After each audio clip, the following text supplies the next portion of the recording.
welcome to the second episode of We Aren't Directors, starring me, Lawrence. And me, Kevin.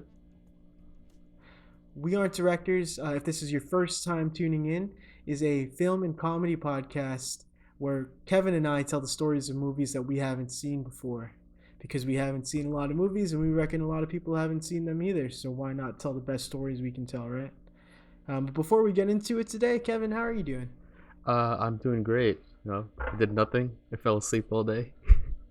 Just woke up an hour ago. Yeah, an hour ago is, you would think maybe it's maybe early evening or late afternoon. Now it's pretty late for both of us. So we will do our best to keep the energy levels up and keep you, the listener, entertained. Well, how about you? How are you? Oh, how am I doing?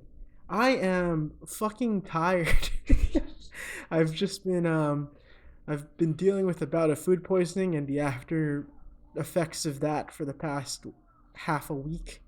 And so I'm pretty much drained of energy, but I'm happy to be here, happy to be talking to you. All right. And very happy that we have our podcast now out on Spotify and Apple Podcasts and soon to be YouTube, I believe. So, whew. Let's do this. But anyways, let's get into it. I'm so excited to be doing our first movie today. Our not our first, but only, and that movie is $1 Million Baby. Or not. Wait, I was gonna start going. Da-na-na, da-na-na. I thought we were doing. What the fuck is $1 Million Baby? I thought we were doing Rocky. Oh, my dog? They made a movie about my dog? No, I don't want to watch that movie. That movie would absolutely make me cry. No, but yeah, I was just joking around. We are doing $1 Million Baby. Any prior experience with this movie, Kevin? I've seen a preview once.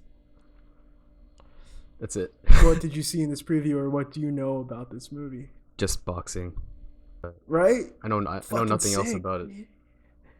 Dude, the best movies are all combat sports movies. I hold this dear to my heart. You ever see Creed or Creed 2? I guess if you haven't seen Creed 2, you wouldn't have seen Creed 1. Nope.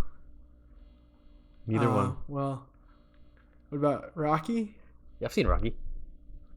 Okay, yeah. There you go. I mean, your dog's named after him. I'm just kidding. But, okay. So, if you haven't tuned in before, what me and Kevin will be doing is we will be looking over some general information about the movie, such as the actors, actresses, some trivia, as well as the Rotten Tomatoes score. And we will be trying to come up with our own plot based on everything that we hear there. So, let's get into those actors and actresses.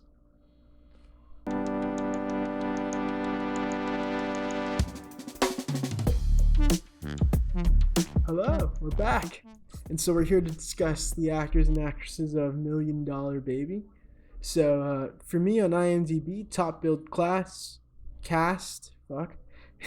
is Clint Eastwood playing Frankie Dunn. Ooh. So if I know anything about this movie, it is that the main woman is a boxer, right? The boxing is not between men, it's between women. Which is really cool for a movie to do. So I imagine Clint Eastwood, being the old fuck that he is probably the coach or something, right? Respected actor. Promoter. Respected actor Clint Eastwood is probably the boxing coach, right? Would you guess? I don't know. Because I'm looking at the next actor. I see Morgan Freeman. That guy is a fucking god. And he's also god. So Morgan Freeman plays Eddie Scrap Iron Dupree. I feel so obviously I know a little bit more about this stuff than you do, but typically if a boxer has a coach, they might have different subsets of coach to handle different things. So what I think is maybe Clint Eastwood is so we'll just say that the main character is obviously Hilary Swank. I believe everybody knows that, and she plays Maggie Fitzgerald. I believe she is the boxer in this movie. So what I was saying is that I think maybe she has two coaches. I think just based off looking at this that maybe Clint Eastwood's the hard ass on her case, whereas Morgan Freeman's maybe the more understanding coach. And I say this solely because Morgan Freeman has such a soothing voice. I couldn't Right. imagine him being like, "Punch harder, motherfucker." Yeah, punch harder, motherfucker. I can't do a Morgan Freeman Yeah. impression. I was thinking like I don't. Yeah.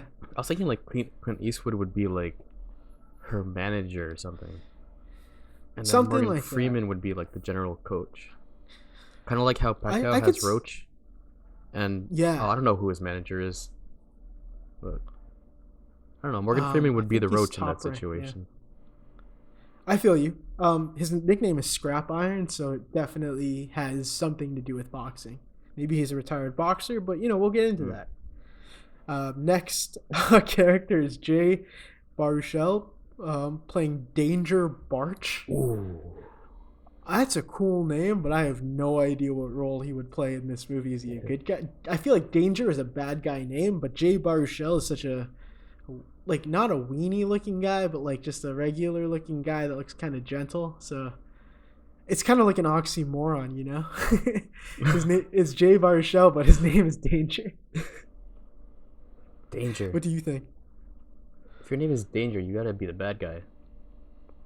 I assume. Yeah, I assume maybe he's like the enemy coach, and for some reason they trusted this dude that looks like John Mulaney if he never went to rehab. Oh, that was mean. Anyways, next on the list is Mike Coulter, who plays Big Willie Little. And I think if you're a boxer or in the boxing community and your nickname is Big Willie Little, then you were probably a badass. This guy has He looks like a badass too. Yeah, dude.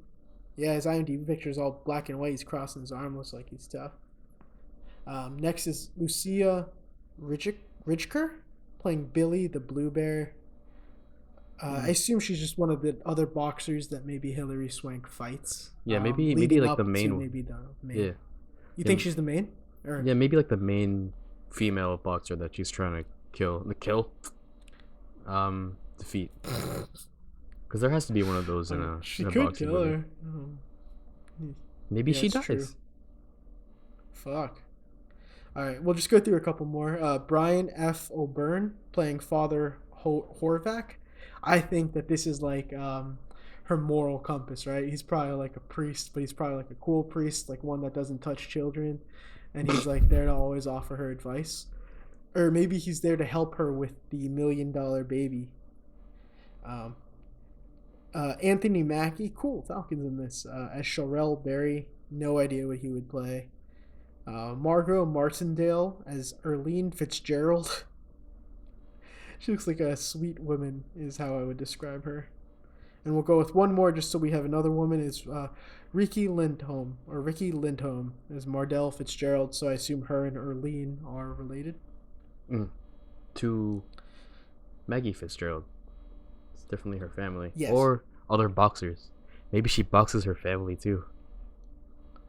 Oh, shit. Well, we don't know. We don't know yet. Yeah. We might. She might. It's our choice, That's true. But so that's all the actors and actresses. We'll be getting into the Rotten Tomatoes score next, so stay tuned.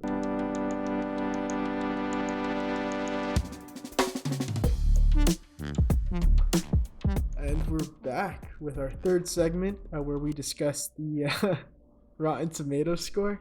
We got a little bit of a first look into it right before we got back into it. So Kevin, hit me with that Rotten Tomatoes score.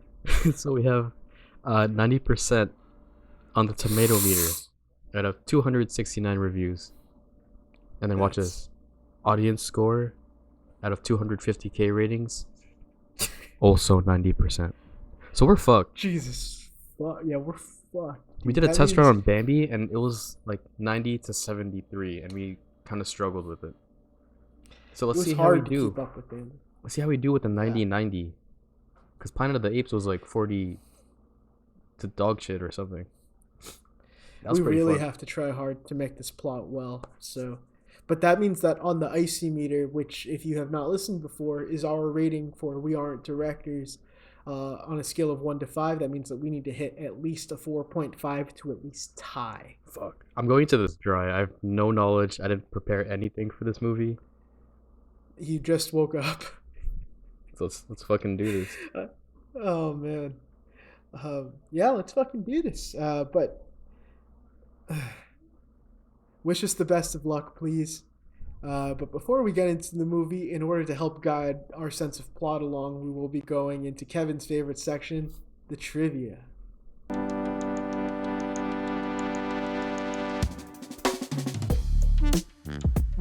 Hello. We are back into our fourth section where we discuss trivia. So, because I lured Kevin into a trap and I feel kind of bad about it last episode, No, that's funny. I will like it. preface this. I will preface this with saying that I write all of the trivia facts. I pull them off of IMDb, add a little bit of mustard to them, and Kevin comes in blind. I always tell him, if you read it before we do the podcast, I will punch you in the dick, and I mean that. And Kevin knows I mean that. He will. Kevin hit me with the first fact. Here we go. $1 Million Baby Trivia. Number 1. At age 74, Clint Eastwood became the oldest Best Director Oscar winner for this movie. Well, move over, Clint. You old bitch. Because we're here to become the youngest Best Director Oscar winners ever. Damn. I mean, I didn't know the Rotten Tomatoes score when I wrote that fact. And if we need a 90 to beat that, I'm a little concerned. Hit us with the second one. Number 2. Producer Albert S. Ruddy loved the story and was determined to make it into a movie, and spent 4 years trying to find backers who were interested in helping him make it. In quotes, I couldn't get anybody interested, end quote. He said in an interview, quote, and I'm talking about people who are friends of mine, end quote. This is probably because Albert S. Ruddy does not have many friends. I know the feeling, buddy. God, I hope people listen to this podcast. Please, I sincerely beg you. Kevin and I don't want to work full-time jobs anymore. Just tell somebody, please. I beg you. You know it's a good idea, audience. Just tell somebody to listen to it. We can get so Alright, rich let's move on. and all right, the first 10 listeners who fully dedicate themselves to this podcast will receive a lump sum of money from us. I'm just kidding. Let's not promise that because it might actually happen. I mean, I would be willing to give a lump sum of money, just a very small lump. It depends Like how a lump you wouldn't tell your dermatologist about. also depends on how big the lump is, if we're making like $10 a month, expect maybe like 50 cents. 50 cents. Oh, Hell nice. Yeah. Hell yeah. I mean, 50 cents is better than no cents. So, once again, one of our top 10 listeners, just tell anybody. I beg you so much. I am on my hands and knees. Just tell anybody to watch this movie. I mean, wow, to listen to this podcast about the movies. Don't watch this movie. I don't care if you watch this fucking movie. We didn't. All right. All right, man. Trivia number 3. All right, number 3. Jerry Boyd, the guy who wrote the short stories that became this movie, died a month after learning that Clint Eastwood had signed on to make a movie out of his work. This was because he was so devastated learning that an old bitch like Clint Eastwood was directing his movie and not some young hotshots like me and Lawrence. You're damn fucking right. I feel so bad. I feel like I write these in a different headspace because I'm usually angry while I'm at work. But reading this back, I'm like, well, how can I write this? This dude literally fucking died. You called Clint Eastwood a bitch, dude. He's gonna listen to this and then kill us. And then direct a movie about it. His way over. I'll give him a knuckle sandwich, but I'll mash it up and do his applesauce first. Oh god. Okay, yeah. Let's move on. Fact number 4. Number 4. Hilary Swank contracted a bacterial infection from a blister she developed on her foot during training for her role. The infection was so serious that she almost had to be hospitalized for 3 weeks. Catching the infection in the nick of time, She instead chose to take a week off for medicated rest and didn't tell Clint Eastwood or the other producers of this movie about the injury because she didn't believe it was in character.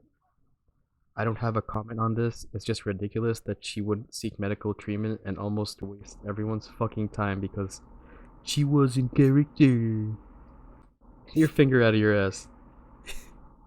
I was really mad reading that. It's like, I understand your boxer character is supposed to be tough, and yes, fighters can be dumb and have that sort of like, I'm the shit. I like a bacterial infection can't get me down, but like, I felt bad for like the staff that doesn't already have millions if they had to cancel this because she was too tough to tell somebody about a bacterial infection. You know what I mean? Well, do they have understudies for movies too? I guess they might have had an alternate, but they cast her for a reason. You know, it would be really lame to go out Right. like that. Like Tom Cruise doing his own stunts in, is it Final Destination, and breaking his leg. That sucks. But they're gonna finish that movie. This movie, they might have put somebody else in, or since it was in production hell for so long, might have just scrapped it all together. You know. Hmm. So yeah, I'm already rooting against our main character. Alright, let's get on to Alright. number 5. Number 5. One of 2 boxing movies that won Best Picture. The other is Rocky, 1976. Which is a guess we aren't doing today. I thought we were doing Rocky today. Okay, so we just got through the trivia. Let's get into the next section, the longest section, where me and Kevin tell you how we would direct this movie and fucking blow Clint Eastwood's old bitch ass out of the water. And his walker. And his mashed potatoes. And his walker. And his mashed potatoes. And his dentures. hypertension medication. Oh, and dentures. And his Flomax. Alright. And his... Okay, go. Alright.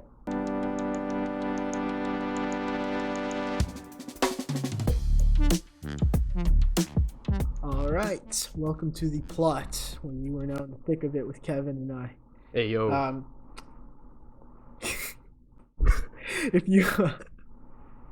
If you weren't here for the first episode, which is fine, but maybe go back and take a listen to it. My audio is a lot worse, but what we do is we take the 1 sentence or 2 sentence blurb from IMDb to let us guide the plot, just so we don't go in a completely different direction than the director intends to. Maybe give them a fighting shot. Maybe give us a fighting shot, because we are up against a fucking 90. So, the 1 sentence blurb from IMDb for $1 Million Baby 2004 is: a determined woman works with a hardened boxing trainer to become a professional. Which is about as fucking vague as it could fucking get. It gives us nothing. Oh, Hilary Swank wants to be a boxer. I couldn't have guessed that. Oh, look, a trainer. Train me. Winner. Oh. Episode's done. Thanks for I know, watching. right? 5 out of 5. But Easy. okay.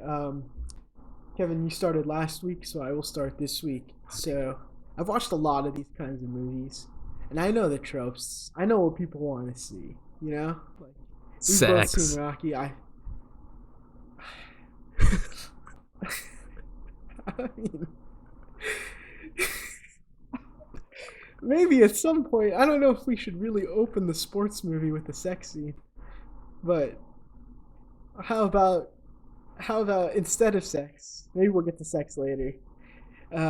Hilary Swank, you find her in a ring, and you hear a bell ding, and she's coming out for an unspecified round of a fight with Lucia Ridgeker, who plays the Blue Bear, Billy the Blue Bear. And so this is implying that this is the big fight. This is the fight under the bright lights. This is for the championship or whatever is at stake here. And fucking Hilary Swank, aka Maggie Fitzgerald, is super messed up.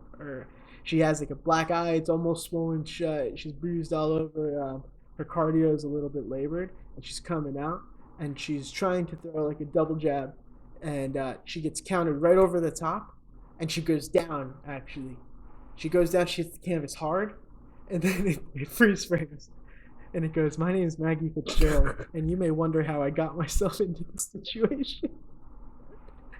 And so it cuts back to, let's say, 5 years earlier, and a younger Hillary Swank, before she got the bacterial infection, she's like in typical athleisure wear. She's wearing like some yoga pants and a fucking sports bra, and she's just looking for her next venture. You know, she's on Wall Street. Not on Wall. No, yeah, she's on Wall Street, and she just lost everything. She bet all of her money on black, and it came up red, and she's just broke. And she's like, well, like obviously I suck at day trading, so why don't I try something else? And she thought, why don't I become a boxer? And so she's in this gym and she's throwing, and like her form's a little off, but you can tell she has talent. You know, she might have a knack for this thing. And she's in the gym, and there's a guy in the ring, or two guys in the ring. Um, Danger Danger Barch, played by Jay Baruchel, and Mike Coulter playing Big Willie Little, and they're sparring. They're getting some good shots off each other. It seems like um, a good learning sesh for the both of them. And they see her hitting a heavy bag, and although she's not doing everything correctly, she seems to be doing some things well. And like she's definitely getting the attention of everyone in the gym. Kevin, how does it go from there? So I think that either one of them, let's say Mike Coulter, Big Willie Little, goes up to Maggie Fitzgerald and tries to like correct her form on her punches and stuff. And assuming that Maggie Fitzgerald had some prior knowledge of boxing, so she knows what she's doing. Mm-hmm. And she says that to Big Willie Little. It's one of those things where it's like, don't tell me what to do, I know what I'm doing. And then they get to like this heated argument, and he's like, no, I'm just trying to help you. Like, if you want to be a good boxer, then just listen to me. She's like, no, shut the fuck up. And then it gets to a point where she's like, all right, square up then. So they get into the boxing ring. She's gonna fight this dude. This she's dude's scary looking. Yeah, dude, it's like, She ain't scared of nobody. yeah, like imagine Pacquiao versus Mike Tyson. And imagine me versus Mike Tyson. Yeah. Now that's a fight I would watch, dude. Obvious winner, me. All right. So Easy. they start fighting, and Big Willie Little's like, nah, I got this. Like, you know, she's a girl. I can. Let me choose my words correctly. I can win. I can win this. I can win this fight. So they start off. They touch gloves, and he gets a couple good shots. Like, he's not holding back. He's like, bah, bah, bah. And then she's like getting the shit kicked out of her. And then all of a sudden she starts fighting back. And she starts going ham. Bah, bah, bah, bah, bah. Bah, bah, bah, bah. And then she gets like all buck wild, and she throws in a headbutt in there. Bah, bah. She's dirty. Like, kiss him the nuts. What? This is the boxing ring. There are rules. Oh shit, yeah, that's right. Alright. No, I mean, she could be doing this stuff. Alright, well, the point is that she ends up doing better than he expected. And the whole time, Mr. Frankie Dunn and his partner, not love partner, but like his coaching partner, Eddie Scrap Iron Dupree, are watching. And they're like, oh, this girl could be something. Let's take her up and train her and see how far she can go. Yes. And then Okay. you take over. Okay. So here's what I think. I think Frankie Dunn, played by Clint Eastwood, he's like a veteran boxer, because even in 2004, Clint Eastwood was old as hell. So I think that he's like a veteran boxing coach. He's probably coached a couple of world champions in his day, but they've all since moved on. Maybe they don't box anymore, or retired, or whatever. and I think he's like well respected. So for him to take notice of Hillary Swank beating the crap out of Big Willie Little means a lot. And I think Morgan Freeman, I mean Eddie Scrap Iron Dupree is like, well, I think she's got the goods, and so they're all like, um, Morgan Freeman comes up to her and he's like, "Hey, lady, what are you trying to do here in this big old boxing gym? You trying to just beat up our best fighters and not do anything about it?" And she goes, "No, I want to be a world champion." And he goes, "Well, I know just the person for you." And Frankie Dunn is just sitting like on a stool to the side. He's smoking a cigarette inside his own gym because he Nice. can. And he's like, he's actually trying to like pretend like he didn't take notice of her. And she's like, "Hey, I heard you're the best coach in here. How about me and you take this thing all the way to the top?" And he's like, "I don't deal with fighters that have anger management issues like you do. I like all my fighters to be level headed." And so he's not like super convinced to be her coach.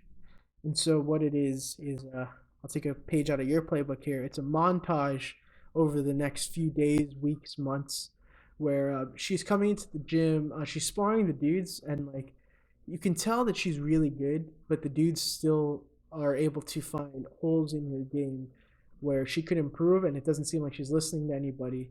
And then one day after like a particularly hard session, um, uh, Frankie Dunn goes up to her and he's like, "You know why he keeps tagging you with the right hand? Because you always drop your lead hand after you throw an uppercut or something." And she takes his advice, and she's in sparring now, and she's fighting a Danger Barch.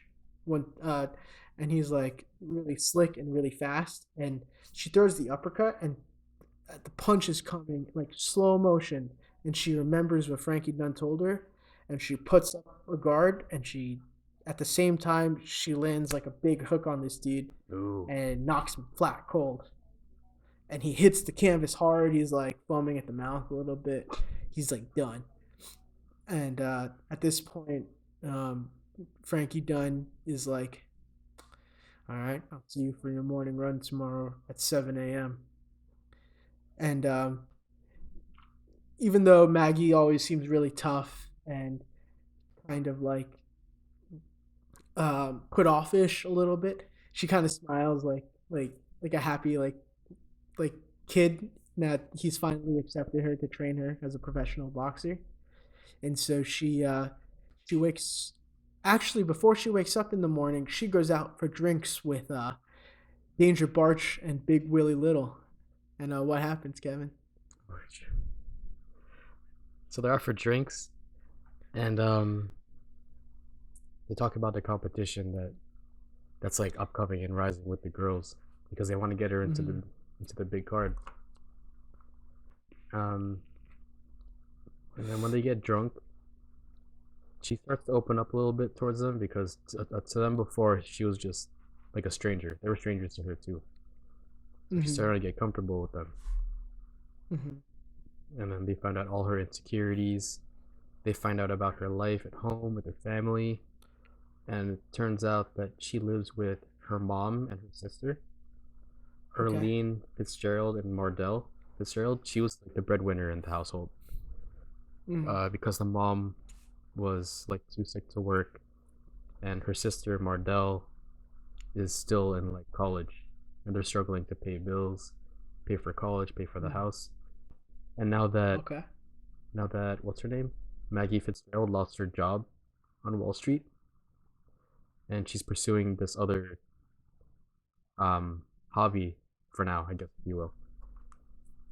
She had to find another way out to get money since Wall Street wasn't cutting it. So they find out Uh that huh. her life at home isn't too good. So that kind of fuels them to get her to be the best boxer and get her to the biggest fights with the most What money. what job is she working now on the side to like just make a little bit of cash to pay the bills? Um,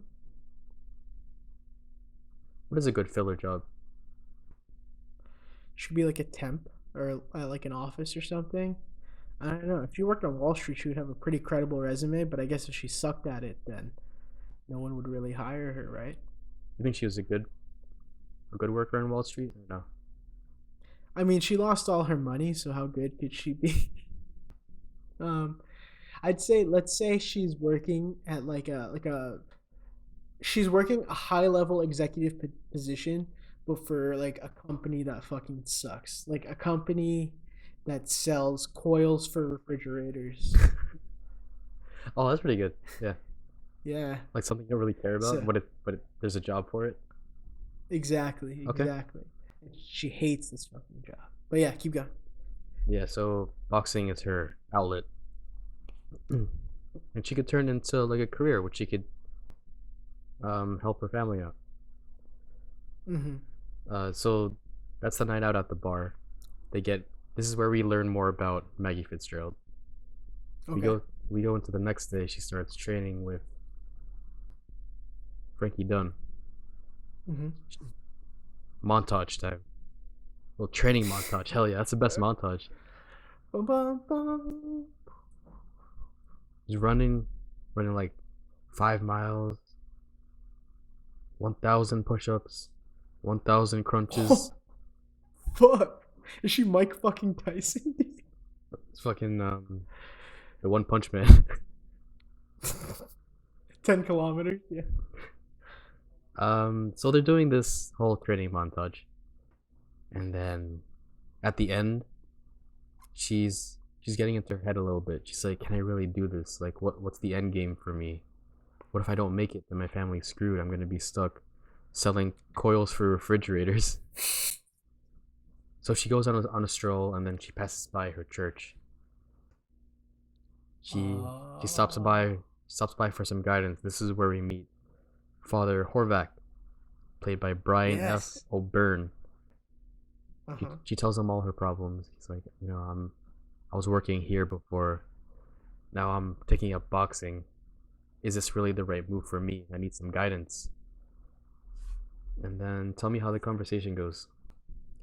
Okay. So, what he says is, for you, you always say money is what will bring you happiness, but there is a rage inside of your soul that has never been sated, not with money, not with illicit drugs, not with anything that you've ever done. And I feel since you've began training at this gym that you have found your outlet. I think that although it may take time for you to see results to be able to support your family, as long as you maintain this balance, maybe you're on the right path. And she's all like, and blessed is the fruit. And she leaves. and um, she leaves and she gets home. It's like, end of her day training. She just finished up with Frankie Dunn. She's a little beat up. And who is waiting for her near her apartment other than Danger Barch? But he's not with Big Willie Little, even though these two have been kind of like a duo. Let's go. And he's like, hey, I had fun getting drinks with you the other night. How about we go get drinks again? And so Maggie Fitzgerald, Hilary Swank, she has not felt the touch of a man in a long time. She was too powerful at Wall Street, too encapsulated by her job, and when she finally got out of Wall Street, she was too busy trying to make ends meet. She's reached a point of kind of partial stability, and she's like, yeah, I'll take you up on that drink. And so you see them at a bar. They're both drinking like Mai Tais or something, and they look at the TV, and on the TV is actually a women's boxing match, and it's Billy the Blue Bear versus some unnamed woman boxer, but they're saying this is for the championship in their weight class.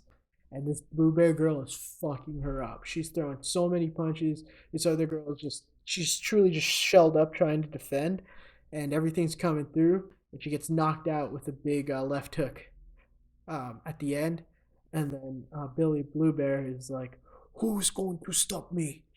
That was a really bad Russian accent, but she's Russian because all the bad guys that are boxers in movies are always Russian. That's true in Family Guy. when Lois took up boxing, the bad girl. Well, no, she wasn't Russian. She was Ukrainian. Hearts out to Ukraine. Um, good luck. But yeah, but Eastern European is the.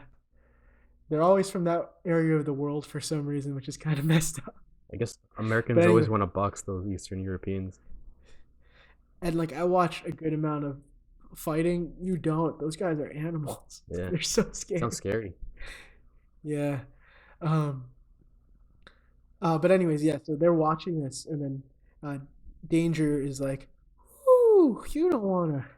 You really want to come up and fight her? She's the champion in your weight class. Maybe you can move up or down a division." And she's like, "No, I'm here. I just spoke to my priest. This is the path I'm going to take. I'm going to take down Billy Bluebear." And he's like, "And how are you going to take down Billy Bluebear when me and Big Willie are messing you up every day in the gym?" And she kind of laughs into her drink, and he's like looking over her drink, staring her in the eyes, and they make eye contact, and they both laugh. And then it cuts to the next morning. Alarm rings.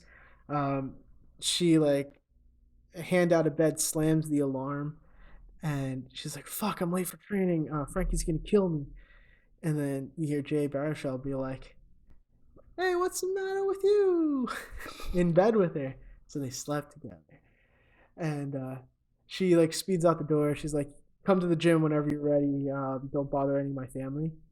And she's like running out the door. He comes out like just in his underwear, shirtless, and Maggie's mom's there like making breakfast, and Maggie runs out the door, and Jay's like, "That bacon smells delicious." And then it cuts to the gym, and where do we go from there? They're at the gym and she's talking with Coach Frankie Dunn again. He tells him about what she saw on TV the night before. So now they have a plan. This is where the movie gets goal. Yeah. This is where the movie gets good. Things start picking up. Yes. So they have this goal of taking down what's her name? Billy Bluebear. And now they have another plan to just ramp up this boxing training. So another montage, another training montage, but it's much more intense. We're going to 10 miles, 2,000 push-ups, 10,000 fucking crunches. Do you think she has to run her 10 miles with that fucking parachute thing you see the hit guys wear? Yeah, you know what I mean? So it creates cool. like hell. Oh man, that looks like everything I'm not about. You know what I mean? Makes you run faster though, right?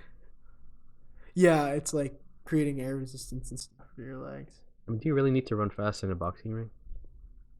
Oh, it's for Explosiveness agility? yeah, explosiveness is very good. So Okay. yeah, maybe she's doing stuff like that. She's benching like so much weight, I bet. Okay. So they're in the montage, and the montage is slowing down, but we see everyone that she's encountered so far in the movie coming in during her training, just as like a support. Mm-hmm. So we see people like Big Willie Little, like helping out with the training. Danger shows up. Father Horvath with his little priest black little white neck thing. He walks in like this. It's like, how's it going? Mom and sister show up too, just for support. And then we meet this new guy, Anthony Mackie, playing Shawrell Berry. And he's kind of like this another guy who knows about boxing, and he teaches her this new move. The Iron Lotus. The Iron Lotus. So it's this new move, and you know more about boxing. What's like a cool move that no one's done before? Like a spinning hook. You can't spin in boxing, unfortunately. Although that would be sick. Is it illegal or is that just vulnerable? It's illegal to spin, but I will say that seminal film, The Karate Kid, ends in an illegal move from Daniel. He does the crane kick or whatever it is. Yeah, that's illegal technically in karate, and he got away with it, and everyone loves that fucking movie. So let's say she does a spinning back fist, which means she spins with just basically her arm out. And then hits with the back of her fist. Exactly. Exactly. All right. So he teaches her. It's so illegal. It sounds so painful. Yeah, it's pretty brutal when it lands. So he teaches her this new move. He calls it. He calls it the $1 million punch. Right. Oh, okay. And then she's trying to. Well, obviously she can't do it on a training partner because he might like actually fucking die. So she's doing it on it's a bag. that dangerous. Yeah. Yeah.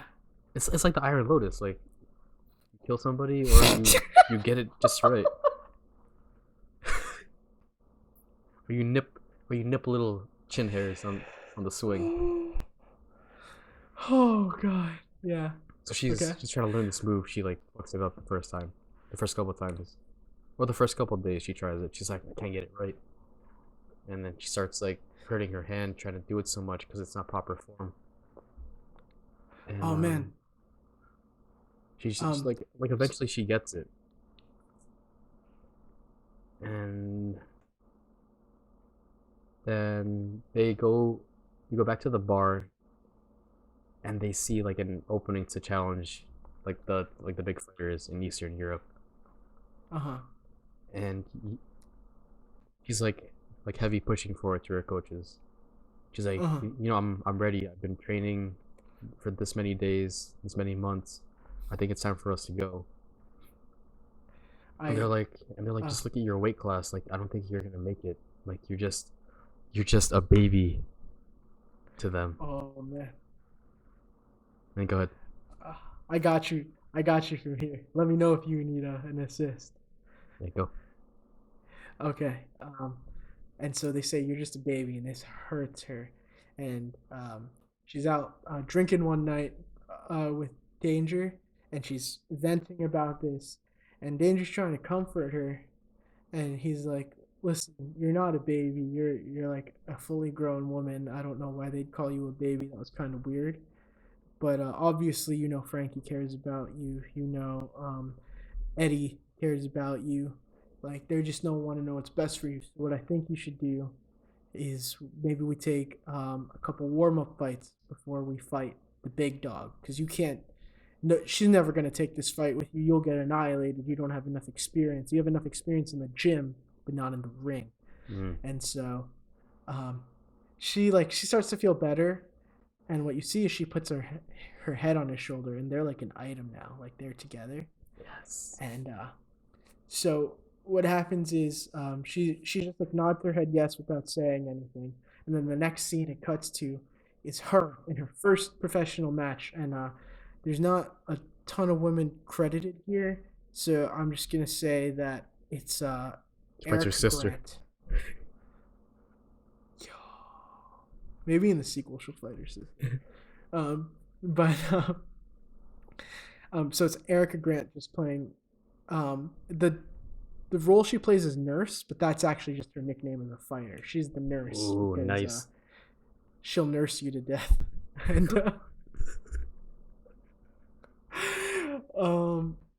And so she's in this fight, and Frankie goes, "Listen, we all know that you're better than.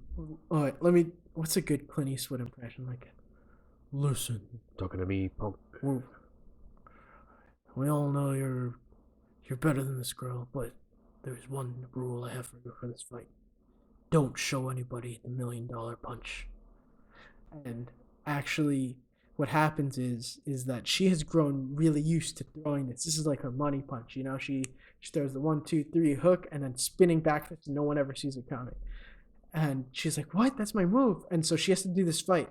And normally she's tuning this girl up, like messing her up, but her regular punches aren't doing enough damage to put her out. And so this girl actually managed to get her place back into the fight. The nurses, and she's like messing her up, and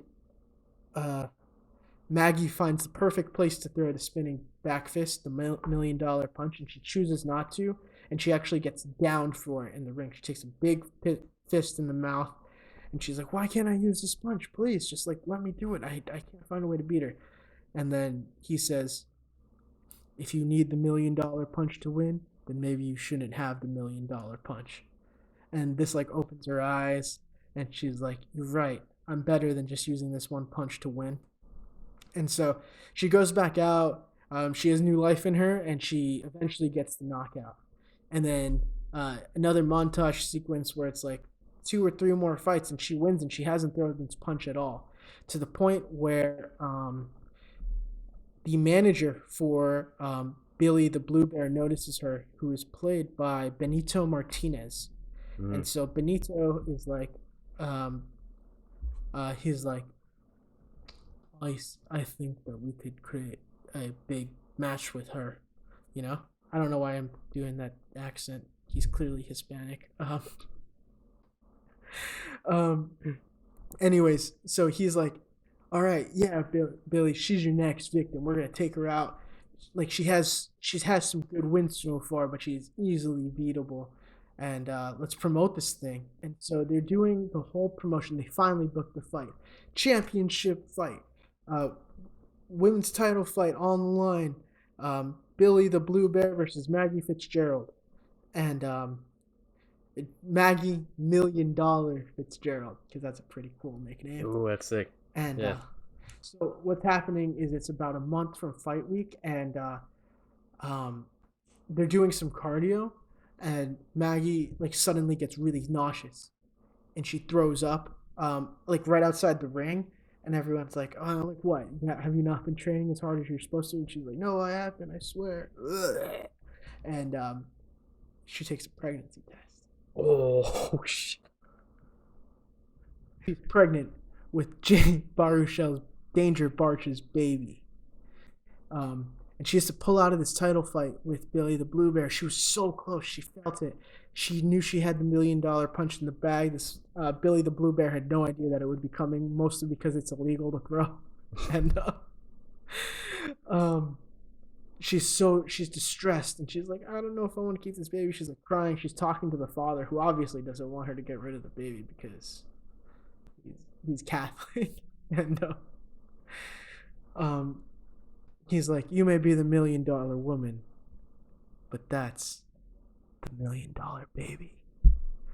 And she realizes that all of this rage that she had is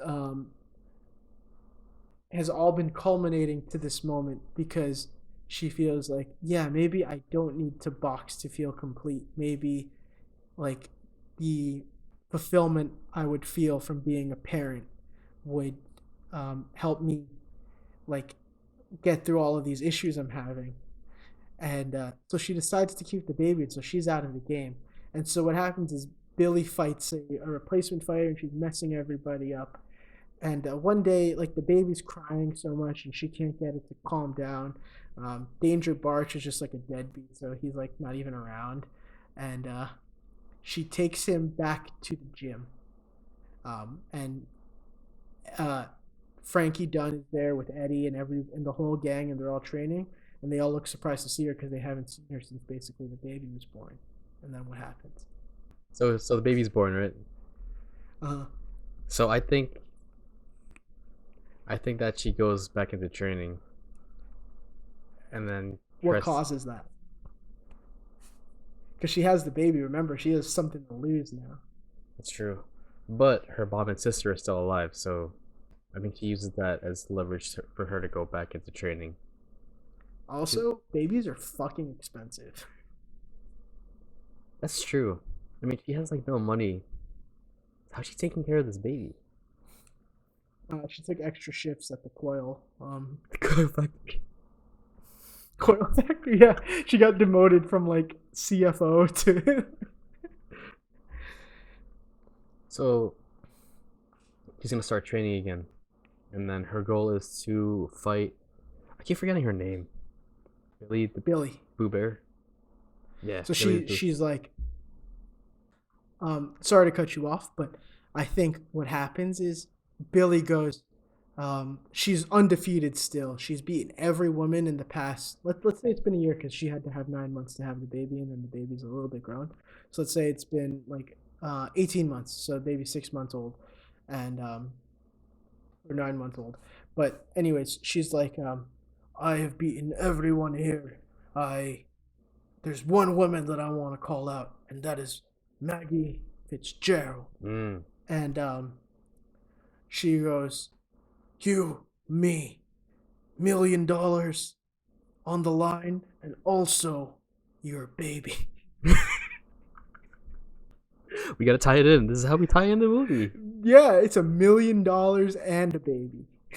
So, I mean, $1 million in boxing pay is like nothing. Like, guys we never heard of make $1 million a fight, but it's women's boxing, and gender disparity in boxing is a huge deal. So $1 million for her is a big deal. Mm. Okay, sorry to cut you off, but I just wanted to set the stakes here. Yeah, so okay. she's training to beat Good. her because her baby is on the line. So I wanna just add that they didn't say this like in person to each other. I think she saw it on TV again at the bar, right? So she's at the bar like with some friends, and then it's like blowing up on the TV. They put the volume on full blast, and she hears it, and everybody's like, oh, because they know that she's there. Little did she know that Coach Vince Dunn and Eddie Scrap Iron Dupree are also at the bar, and they heard the same thing. So after they heard it, Maggie stands up. She's like, and then she looks around. She sees the coaches, and then you just see the camera look at the two guys, and then her, and then you have a split screen of them just looking at each other, and all they do is just nod. That's how you know it's a go time. Cool. That's training, baby. Another montage, another training montage. This is montage Hell number yeah. 4, 3, 4. It's a sports movie. Sports movies are 90% montage. Exactly. So they're training. We don't have to get into this montage too much. It's just the same shit as before. And then we get into the day of the big fight, and they are in Vegas. Yeah, it's a good boxing city, right? Oh yeah. That's a MGM huge Grand, boxing baby. city. Yes, yeah, that's where they are. Main event, title on the line, $1 million on the line, baby on the line. So they're in the locker room, and she's getting all hyped up. She's like leaning over like this. It's like one of those Eminem in 8 Mile before the big rap scene, and then she like throws up again. She like goes to the bathroom, and she like throws up like in 8 Mile, and her first thought is oh shit, am I pregnant again? And she's like, wait, no, I didn't fuck anybody. She's like, no, I'm good, I'm just sick. And then it turns out she looks at her vomit. It's her mom's spaghetti that she ate earlier that day. Oh my god.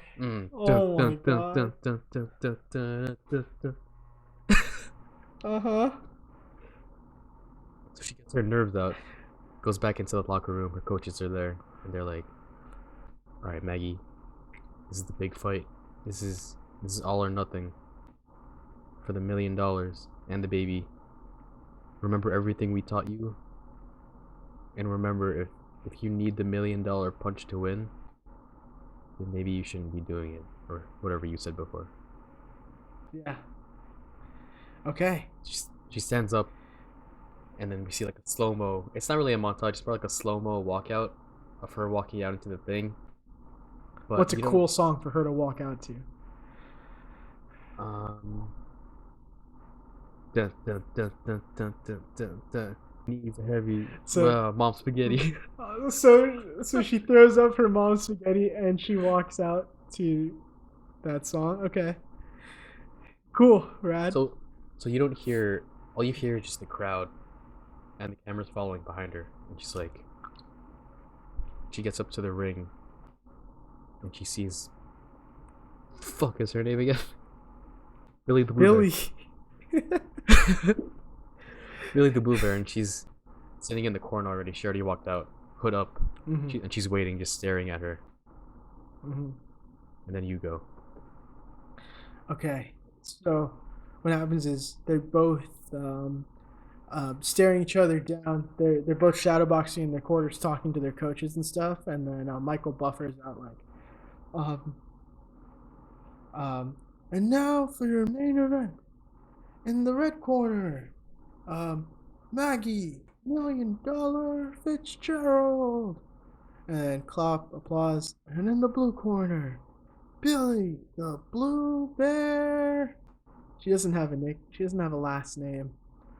Voldovsky. Um, and like crowds cheering, crowds going wild. They're eating this shit up. This has been promoted like everywhere. ESPN, Yahoo Sports. Her pastor promoted it on like churchfighting.com. And and so the ref puts them together and they goes, I want a good, clean fight. I discussed the rules with you both in the back. Touch gloves if you want to. Maggie Fitzgerald puts her gloves out, and the girl just kind of like laughs and goes, pfft, and walks back to her corner. Disrespect already. And so we get into round one. Ding, ding, ding. And Maggie's, she's actually throwing some good jabs, landing a couple, but she's also eating a couple. And not much happens, and it's like ding, ding, ding. And then Frankie Dunn's in the corner, and he's like, remember what I told you. And then it flashes back. Frankie Dunn's holding the $1 million baby while they're training, and he's like, as he's holding the baby, he looks at her, and he says, okay, we won't let you use the $1 million punch because it's too powerful. But how about the $500,000 punch? And so instead of a full spinning back fist, it's like she fakes the spinning back fist and then just throws a really big punch that you don't see. And Maggie's like, yes, that's the one. That's the one. And if it flashes back into the ring, second round, Maggie immediately goes for it, whiffs big time, and gets clocked. And she stands up. She's a little bit shaky from it. And then this is back to the scene from the beginning of the movie.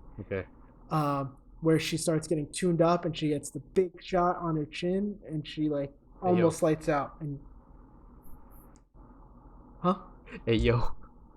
Oh. Oh, yeah. You may have wondered how that got here. So she wakes up. She hears the count. 1, 2, 3, and then at like 4, her eyes dart open and she gets up and she's like, no. She thinks about her baby. She thinks about Danger Bark. She thinks about her sister, her mom. She thinks about her shitty refrigerator coil job. And she gets up and the ref is like, you good to fight? And she's like, I'm good. I'm fucking good to fight, bro. All right, McMurray. McMurray's a piece of shit. And she actually unclips her her gloves. I'm gonna have to. Nobody we know watches Letterkenny. I'm gonna have to cut that out. No, put it. Okay, fine. But she unlaces her glove, I guess. And that's part of the big move. And she comes out, and Kevin, take the fight from here, man. I know more about boxing, but I think you know how to make this dramatic. Oh, so she uncuffs her sleeves. This is all like this. She has a cigarette in her mouth. Flicks it. How'd they get her? Takes a shot of whiskey. She's like, it's like, let's fucking do this. Mm-hmm. Another slow-mo scene. They're getting into it. She's dodging punches. Billy's dodging punches. And it's like one of those where you hear the punches and then it goes whoosh, whoosh, whoosh, sweat. Ding, ding. It's getting hot and then, well, not hot, not that hot, but it's getting like intense. They're about to have sex. No.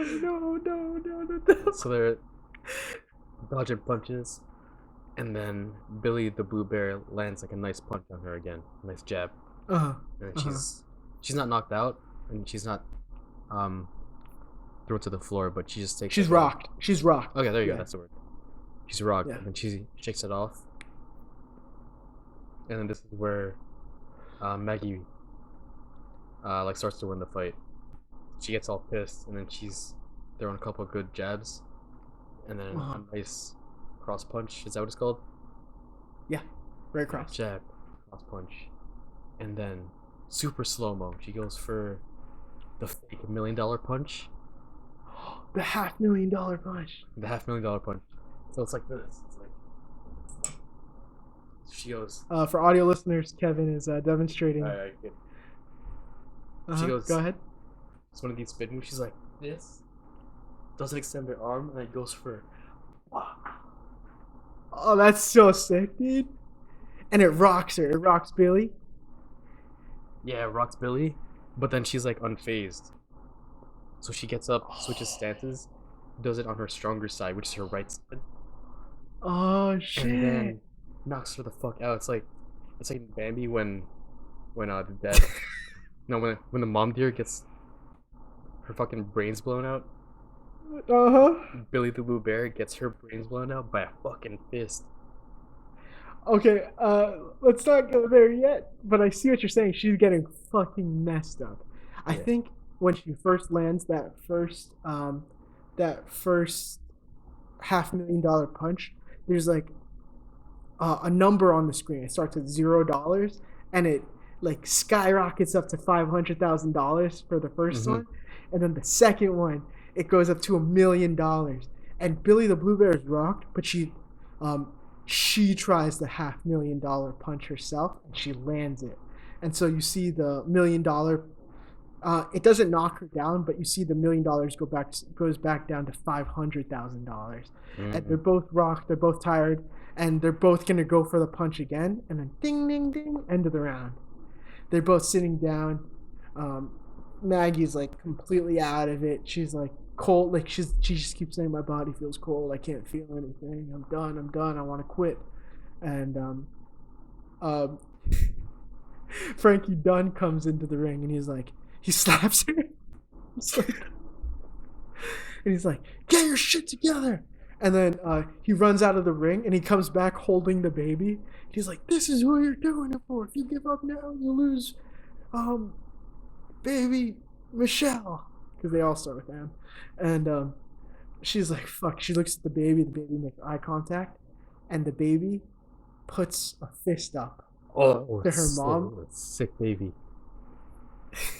And the mom does a fist bump with her glove on. She comes out.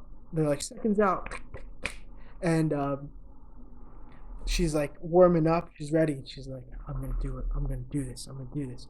And so immediately Billy comes out. She does the $500,000 punch, but she knows it's coming because she saw that she copied this move, and she does like one of those really intense lean backs to dodge the punch, and she does it, and she lands, but it's not as clean because Billy actually saw that punch coming, and so they keep going at it. They're like trading regular punches. They're not going for it because they know the other person knows it, but then Billy gets desperate because she gets tagged like 1, 2, 3, and she's like, "Fuck this," and she goes for it. And then Maggie sees this coming again, and she spins at the same time. But she takes a step back, and she spins at the same time. And so they're both spinning to land this punch. And Billy didn't see that Maggie took a step back, and so she goes to throw the real punch after the fake punch and misses because Maggie took a step back. And Maggie, knowing that if she threw her punch, it would still miss because there's still some distance, goes for the full $1 million back fist. Ooh. And she outswings her arm, and sweat, spit, glove, and her mouthpiece goes flying, and the mouthpiece goes out, and it lands in Big Willie. Big Willie's standing like ringside, and he's like, and he locks into his mouth.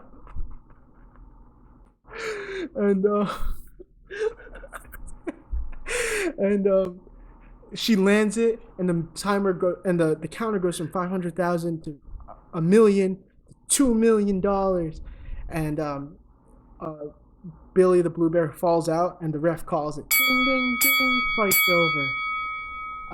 And obviously Maggie's just like celebrating. She's crying. She's hugging the baby. She's hugging her coach. She's hugging her team.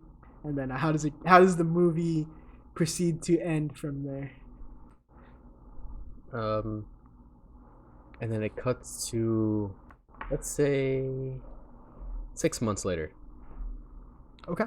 and she's still in the boxing ring, but now she's a coach in Coach Dunn's gym, Uh huh.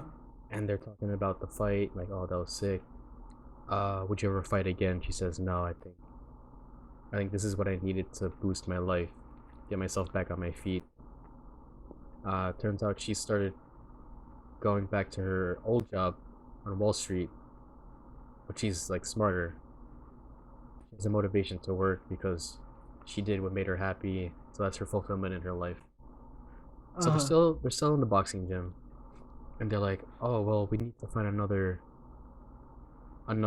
fighter to train. And it's like let's say 5 p.m. and the sun's kind of like it's a golden hour, I guess. The Mm-hmm. sun's like nice and hot. It's shining through the metal door that's the entrance of the gym, and all of a sudden Mm-hmm. you hear the door just slam open. It goes boom. It's a tar from Planet of the Apes. No, I'm just kidding. It's A gorilla Maggie's. fighting movie would be sick. We should have made Planet of the Apes about that. Just boxing We on a have different so planet. many.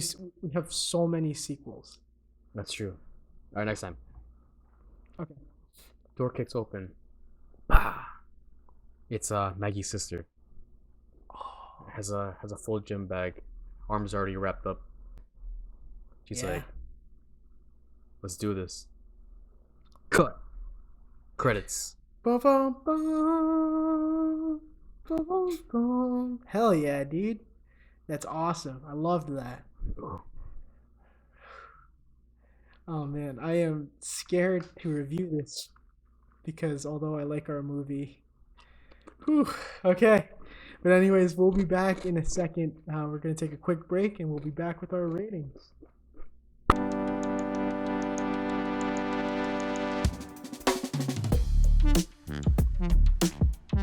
All right, and hello, we are back now. You've just heard the plot of our movie. Um, and so, just a quick recap, we're not going to go in depth into it. Our rating scale is a scale of ices, the best, most refreshing drink you could ever have in a movie theater. And if you disagree, go give your balls a tug. yeah, good fucker. Because, Kevin, I actually meant to ask you this last episode. What is your flavor of icy of choice? Flavor of choice for Ooh. ices?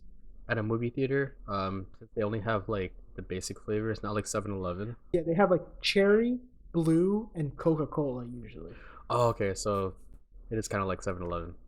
For me, at least. I mix cherry and Coke. Oh Um, man, really? I think I put Coke first and then cherry. Okay, that sounds really good. Yeah, what about you? We could not be more opposite. I am a blue icy enthusiast. I like just a plain blue icy with my popcorn and my bunch of crunch and shit. But okay, That's not but bad. I huh, I've nothing against the blue icy, but I think I just yeah, prefer cherry flavor more. Like everything, exactly. I'm cherries, the same opposite. cherry halls. I love. Ooh, cherry halls is Cherry good. halls are actually really good. I wish they made blue halls. That'd be good. Blue balls. Um, but anyways, well, let's get into rating this. All So, right, Kevin, how would you rate this movie that we just came up with? all right, no pressure. Um, No considering we pressure. were up against a big competition, no pun intended, I would give this a 4.5. Yeah. Yeah. I'm not really Okay. into like the sports like fighting movies, but I think our plot was pretty good. Oh, I can get you into those movies. I'm gonna make you watch a couple with me, because there's really good ones out there. But okay. So what makes it not a five? Let's start from there. It's us. We always have to add something stupid in there. But that's the beauty of the podcast. Like we said last episode, we could never have a 5 because if we were 5s, then we would actually have to quit our day jobs and go be a director.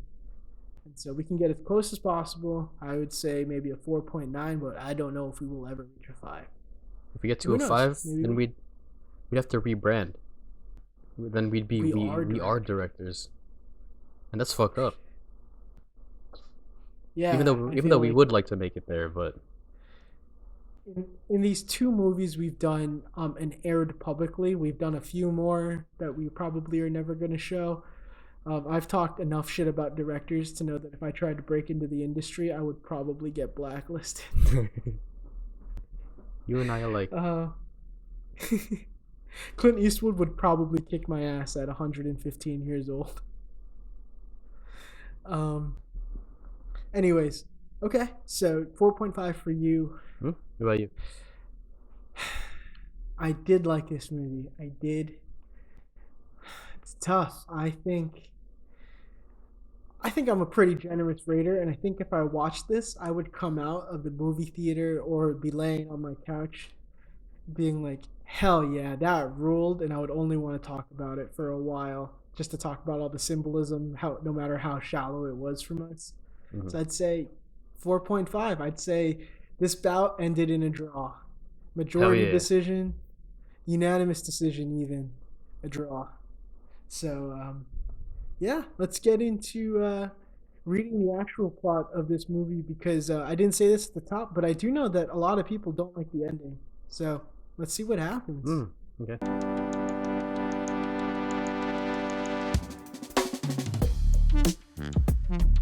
And we're back, folks. So, Kevin, want to start off reading this plot for us? This is based Yes. off Wikipedia's summary. All right, let's begin. Margaret, Maggie Fitzgerald, a waitress from the Ozarks, shows up at the Hit Pit, a rundown LA gym owned and operated by Frankie Dunn.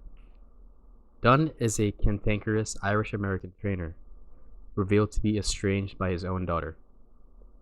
Maggie asks Frankie to train her, but he refuses as he does not train women and is too old to begin a boxing career. Eddie Scrap Iron Dupree, Frankie's friend and employee, the film's narrator, of course, encourages and helps Maggie. Frankie's prized prospect, Big Willie Little, signs with successful manager Mickey Mack after becoming impatient with Frankie rejecting offers for a championship bout. Frankie then reluctantly agrees to train Maggie. Maggie fights her way up in the women's amateur boxing division with Frankie's coaching. Since she has earned a reputation for quick KOs, Frankie must resort to bribery to get other managers to put their trainee fighters up against her. Scrap, concerned when Frankie rejects several offers for big fights, arranges a meeting for Maggie with Mickey Mack, but out of loyalty to Frankie, she declines. Frankie bestows Maggie a Gaelic nickname embroidered on her boxing robe, Mo Quishley, but does not tell her it's meeting. The two travel to Europe as she continues to win. Maggie eventually saves up enough of her winnings to buy her mother a house, but her mother berates Maggie for endangering her government aid, claiming that everyone back home is laughing at her. Frankie is finally willing to arrange a title fight. He secures Maggie a $1 million match in Las Vegas against the WBA women's welterweight champion, Billy the Blue Bear Osterman, Oh, I was way a off. German ex-prostitute who has a reputation as an unpunished dirty fighter. Maggie begins to dominate the fight, but Billy knocks her out with an illegal sucker punch from behind after the bell rings to end the round. Maggie lands hard on her corner stool, breaking her neck and leaving her a ventilator-dependent quadriplegic. What the fuck? Hospital, Maggie looks forward to a visit from her family. They arrive only after first touring Disneyland and Universal Studios Hollywood. Accompanied by an attorney, their sole concern is to get Maggie's assets transferred to them. Disgusted, she orders them to leave and threatens to report their welfare fraud if they try to contact her again. I'll finish it off. Maggie soon develops bed sores and undergoes an amputation for an infected leg. She then asks Frankie to help her die, declaring that she got everything she wanted out of life. Frankie refuses, so Maggie later bites off her off her own tongue in an attempt to bleed to death? Knowing the fatherly affection Frankie has developed for Maggie, Frankie's priest warns him that he would never find himself again if he were to go through with Maggie's request. Frankie then sneaks into the hospital one night, unaware that Scrap is watching from the shadows. Just before administering a fatal injection of adrenaline, he tells Maggie the meaning of Mokushli, my darling and my blood. He never returns to the gym. Scrap's narration is revealed to be a letter to Frankie's daughter, informing her of her father's actual true character. Wow. That sucked. That was weird. Sincerely? What was the point? I hate. Okay, we are very lighthearted. We like popcorn, maybe lame movies for film buffs. But I hate movies like this. Like, what's the point of just telling a story that ends so sadly? Is it dramatic? Is it like changing storytelling for you? No, I don't want to waste my time feeling bad. I give this shit fucking 1.5 out of 5 ices. Fuck that. What about you? I'd give it maybe a 2.5. Yeah? Cause I do like weird endings. Like I didn't expect this ending. No And way. given that the ending was kind of bad, it still took a turn that I didn't expect. So that's why I gave it a little more ices than you. Still pretty Okay. bad. No. Yeah, I'm not a fan of that at all. That I guess it's cute to see that Clint Eastwood really cared for her, but like she's done. She's like, I don't know. I wouldn't want to watch that, and if I watched it once, I don't think I would want to watch it again, which is criteria for our ices. Very big criteria for our ices. But anyways, that was kind of a bummer. We're both about to go to bed, and now I gotta go deal with that. But anyways, um, whew. Did you just see Ollie break into my Yeah, bed? that was sick. Oh my god. I'll leave that in for people to see what a menace my dog truly is. Um, but anyways, thank you so much for tuning in to episode 2 of We Aren't Directors. I hope this one turned out a little bit cleaner. Anything to say, Kevin, before we leave for today? No. I mean, thanks for watching, and thanks for the people who followed and saw our stories and advertisements. You are not going Yes. unnoticed. Appreciate you guys. If you have not yet, and for some reason you didn't find us through social media, please give us a follow on Instagram at We Aren't Directors, all one word, and on Twitter at WADPod. So it's WAD, WAD_POD. We hope to be filming these pretty regularly. I would hope maybe between me and you once a week. Yeah. We can discuss this off mic, yeah. We tend to talk to each other once a week, so I think we can do this at least once a week. But yeah, thank you guys so much for tuning in. We really appreciate any of the support. Like we said in the trivia and throughout this whole thing, just tell somebody, please. What do you have to lose? Please, just I beg you. a couple words, you know. Just, you guys know us, you love us. Just, I'm begging. I'm on my hands and knees. Figuratively, I'll do it literally later. And we love you. And we hope you stay safe out there. Bye.